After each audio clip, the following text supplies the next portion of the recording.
Sanggar Cerita mempersembahkan Sabda Pandita Ratu.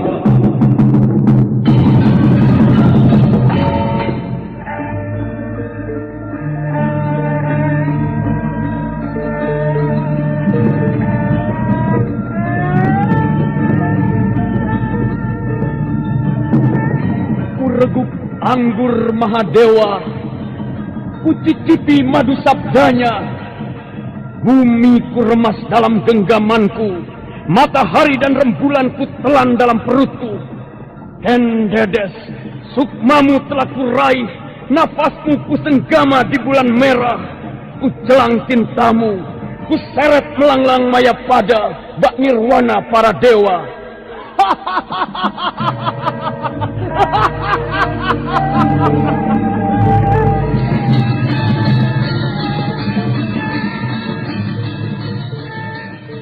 Apakah mungkin aku akan menjadi bunga yang bisa kau petik dan kau sunting?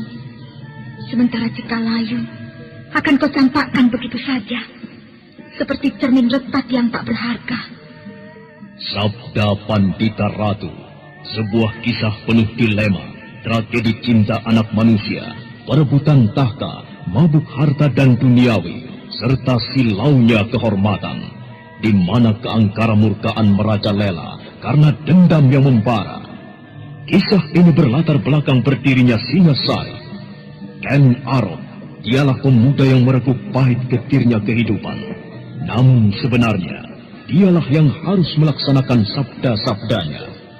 Perjalanan sengsaranya adalah awal untuk meraih keberhasilan, untuk menuju kejayaannya di saat Singasari berdiri.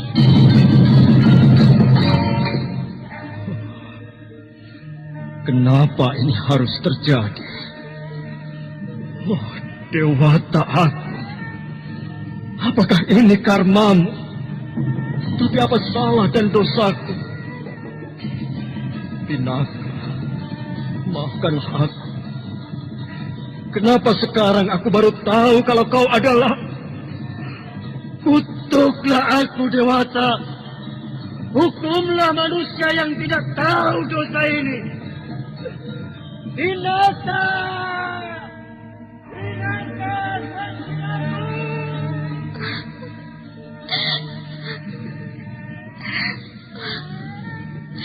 Beginikah perjalanan hidupku? Apakah aku harus menerima garis nasib yang penuh noda dan dosa? Dewata aku, kenapa kau berikan cobaan ini tidak ada habis-habisnya? Tunjukkan di mana letak keadilanmu.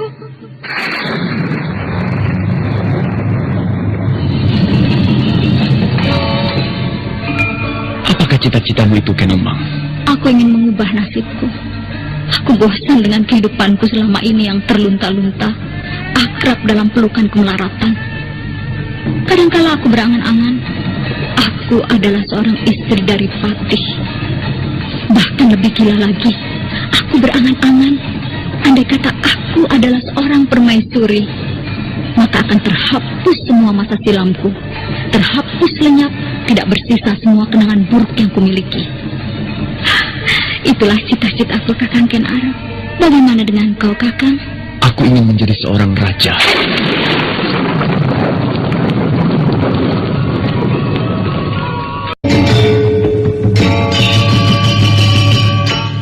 Sabda Pandita Ratu kali ini menampilkan episode pertama dengan judul Tumenggung Murti Wandawa. Dalam seri ke-29 ini dengan para pemain Lias sebagai Surat Dugel, Rusli sebagai Paracik Gading, Mokan sebagai Hesti Rajasa, Margaret sebagai Ken Siwi Nareswari, M. Abud sebagai Ken Arok, Ferry Fadli sebagai Kamaswara, dan pembawa cerita Hasdi Suhastra.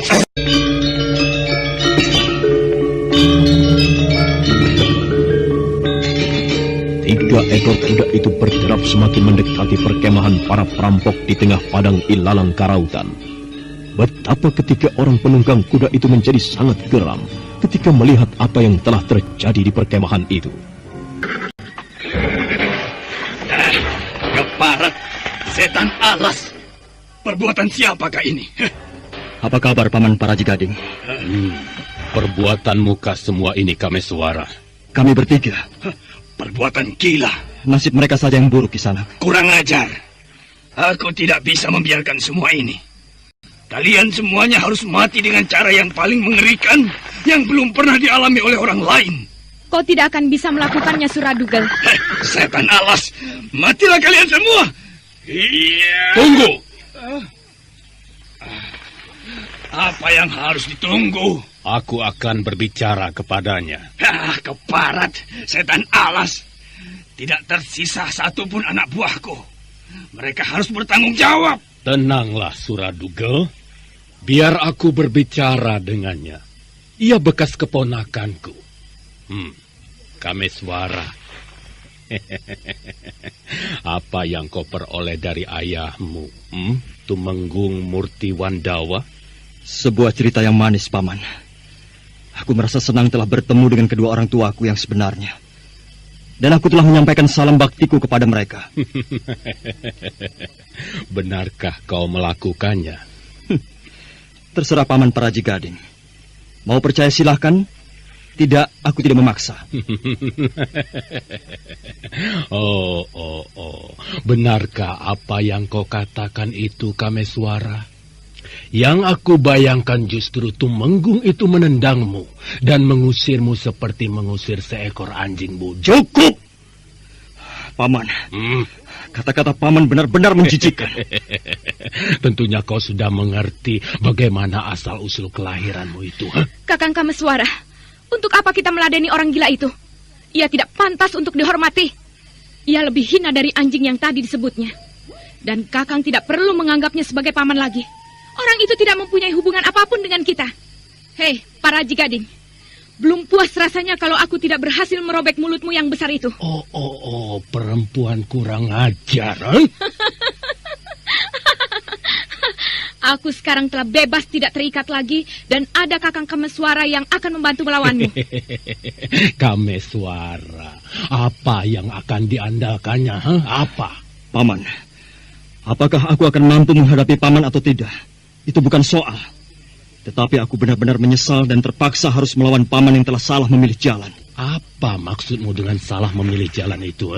Paman bergaul dengan orang-orang yang selalu merugikan orang banyak. Kurang ajar. Bukan main. Aku tersindir, Paman. Bukankah orang-orang yang selalu merugikan orang lain itu adalah aku? Anak muda yang lahir dari penyelewengan. Apa yang kau ketahui dengan keadaan kerajaan saat ini? Apa? Keparat. Kau tersinggung? Kau marah? Apa yang kau ketahui tentang diriku? Sehingga kau berkata lancang dengan mengatakan diriku lahir buah dari penyelewengan. Kalau kau tidak percaya, tanyakan saja kepada pamanmu itu. Paman, katakan Paman, apa perkataan orang itu benar dan sejauh mana Paman mengetahuinya? Sepertinya kau harus menyadari mengapa kedua orang tuamu enggan memeliharamu. Tepatnya kau dibuang dari mereka, dan tentu ada sebabnya, bukan? Jawabannya sudah kau dengar juga. Kalau kau belum jelas, baiklah, aku ulangi sekali lagi. Nah, dengarkanlah baik-baik anak manis. Karena kau adalah anak yang lahir dari penyelewengan istri Tumenggung gila itu. Mulutmu busuk sekali.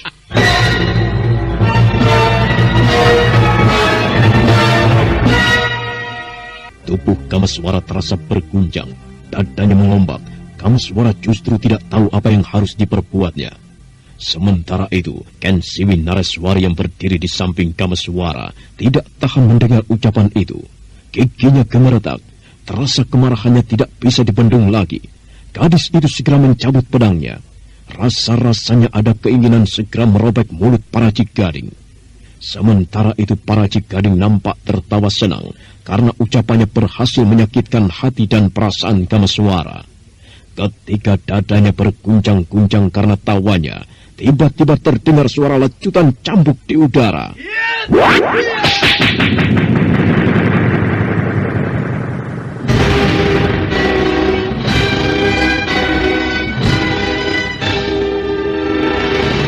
Para Gading, Hestira Jasa dan Suradugel segera menoleh ke arah suara itu. Tiba-tiba saja muncul seorang anak muda di tempat itu.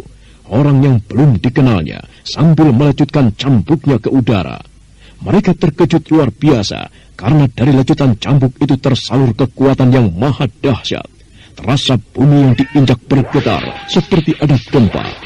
Orang itu terus melecutkan cambuknya. Pandangan matanya tertuju pada mereka. Sirik dilihatnya.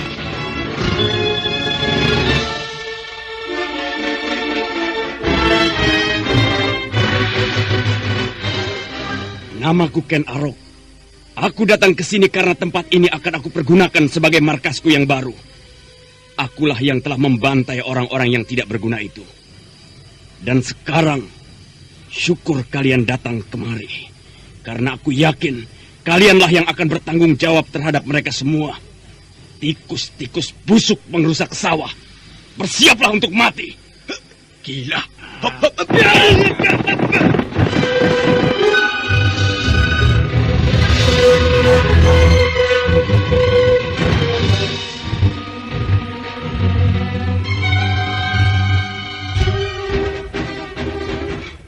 Para Gading, Hestira Jasa dan Suradugel segera melompat mundur. Mereka benar-benar terpukau menyaksikan apa yang diperbuat pemuda yang menyebut dirinya Ken Arok itu. Tatapan matanya memancarkan warna kebiru-biruan. Perlahan-lahan dia melangkah. Selangkah pula ketiga orang di depannya mundur. Seperti seekor singa yang akan menerkam mangsanya. Tiba-tiba terdengar suara auman. Ken Siwinareswari menggigil ketakutan, sedangkan Kameswara terkejut dan tidak tahu harus berbuat apa. Pada saat itulah Ken Arok melompat.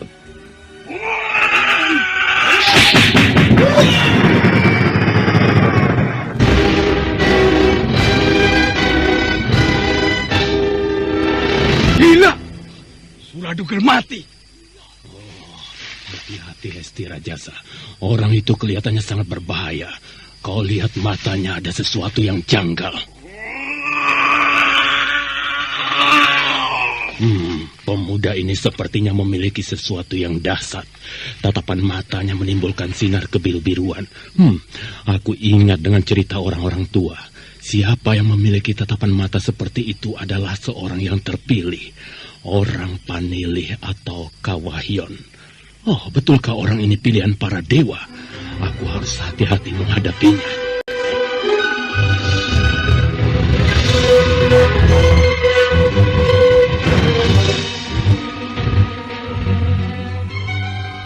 Meski para Gading dibekali ilmu yang tinggi, namun dia merasa miris menyaksikan tingkah pemuda itu. Kemudian dia menerapkan ilmu andalannya untuk berjaga-jaga. Ajian Panglimunan.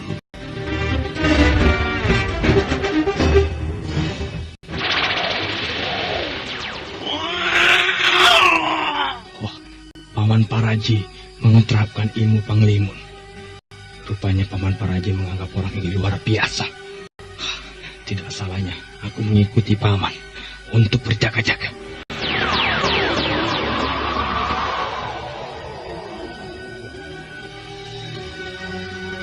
Orang yang bernama Hestira Jasa segera mengikuti sikap para Gading.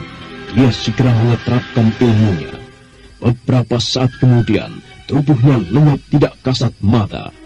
Kameswara dan Ken Siwinareswari memperhatikan sikap mereka tanpa sedikit pun mengedipkan mata.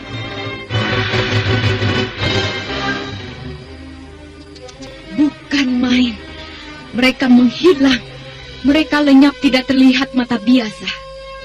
Ajian Panglimunan benar-benar ilmu yang mumpuni. Kakang, mereka menggunakan aji Panglimunan milik perguruan Pesanggaran. Diam saja, Ken Siwi.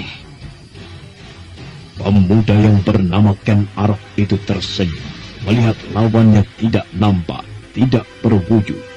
Kemudian pemuda itu menyiapkan cambuknya, dan beberapa saat kemudian cambuknya pun telah terayun dan terdengar suara ledakan yang dahsyat.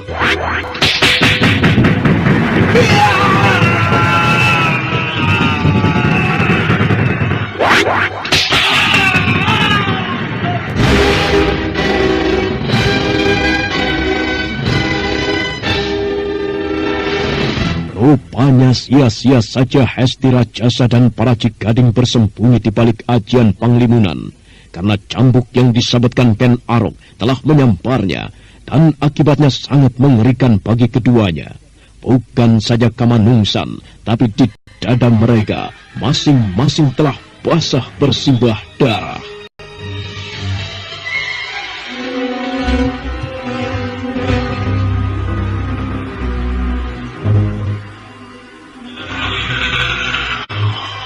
Matilah kalian. Kisanak Ken Arok, jangan. Ternyata teriakan Kameswara didengar oleh Ken Arok. Cambuk yang telah terangkat siap menghajar korbannya perlahan-lahan diturunkan kembali.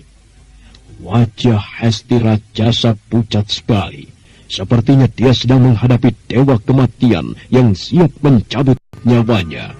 Sedangkan para Cigading, dadanya mengombak menahan rasa nyeri yang... Paman, bagaimana keadaan Paman? Kakang Kameswara, mengapa Kakang masih harus berbelas kasihan kepadanya? Dadaku. Luka itu tidak terlampau dalam, Paman. Biarlah, aku akan menaburkan obat di dadamu. Aku tidak suka dengan orang-orang itu. Suruh keduanya pergi. Kehadirannya membuat perutku menjadi mual. Atau kalau tidak, aku bisa berubah pikiran dengan membelah perutnya. Aku tidak main-main. Merasakan kata-kata itu tidak terbantah. Wibawa pemuda itu terlampau tinggi untuk dilawan. Kameswara segera membantu para Cigading untuk berdiri dan tertatih-tatih berjalan ke arah kudanya. Demikian pula dengan Hesti Rajasa. Beberapa saat kemudian, 2 ekor kuda berderap menjauh. Keduanya memandangi ke arah mereka, sedangkan Ken Arok berdiri acuh tak acuh. Terima kasih atas kebaikanmu, Kisanak. Sudahlah. Sekarang pergilah kalian berdua. Semakin cepat aku semakin suka. Baik. Siapakah pemuda aneh tadi? Bukankah ia telah menyebutkan namanya? Iya, namanya mengerikan sekali. Tatapan matanya bagaikan tatapan burung hantu. Sirik dan menyala. Kesaktiannya, aku tidak bisa mengukurnya. Murid siapakah dia? Semudah itu sudah sedemikian sakti Mandraguna. Aku tidak tahu. Ken Siwi, kau ingat dengan tatapan matanya? Aku pernah mendengar cerita dari ayah tentang orang yang dikasihi para dewa, yang memiliki kemampuan olah kanuragan sedari ia lahir ke dunia. Pernah ada orang yang membawa pertanda semacam itu. Dia adalah Sri Baginda Erlangga. Sekarang ceritakanlah, mengapa kau bisa sampai di tempat ini? Bagaimana keadaan perguruan pesanggaran? Kenapa, Ken Siwi? Apa yang terjadi? Kameswara menanyakan perihal keadaan perguruan pesanggaran sepeninggal dirinya. Ternyata pertanyaan itu membuat gadis itu tidak mampu lagi menahan rasa sedihnya. Gadis itu menangis, air matanya mengalir deras membasahi pipinya. Rasa haru tumbuh di hati Kameswara. Perlahan-lahan diraihnya kepala gadis itu dan dibenamkannya ke dadanya yang bidang dan... Saudara pendengar, silakan menunggu kelanjutan kisah ini pada seri berikutnya. Sampai jumpa.